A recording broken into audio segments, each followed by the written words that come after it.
That lady said that she had DRUGS in her system, bro. What the fuck are you talking about, girl? We didn't talk about, I was just in there like 2 minutes ago. We didn't talk about this. When I tell you that lady pulled a me on me, or at least the me that I was planning to go to the hospital with, I watched that woman pack up all of her things, and then she was like, well, it was good to meet you. And then she left. She okay buyed me. I'm in pilot school. I'm supposed to be the one that's leaving. I've never seen that woman again. So I'm sitting there physically feeling, physically looking like, what the fuck? And I only know it to be true because my mom turns the corner and her excitement left her body because she's like, what's wrong with you? And it was that moment where I snapped out of whatever I was snapped into. And I told her, I don't know. I don't know. Somebody just told me something crazy and I don't know. Like, I have to go ask somebody something. Next thing I know, I'm in the hallway, literally looking for any and everybody who looks important.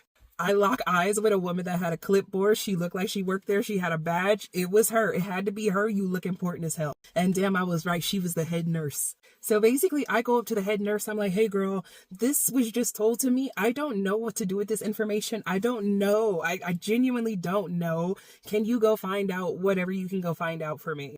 She agrees, and then I go back into the waiting room so now I can kind of collect my thoughts a little bit better and then explain to my mother what was just explained to me by the other grandma. So now here my mama go looking like a fish out of water just along with me because we're both like, what?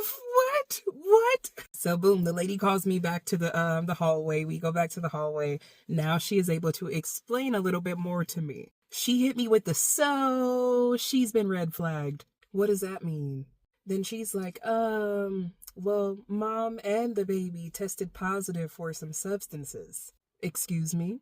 So she's like, yeah, we called CPS. CPS and the sheriff is going to be here around day 2, day 3. If you're interested in, like, getting the baby, you should be here when CPS and the sheriff shows up to let them know that you're interested in taking the baby.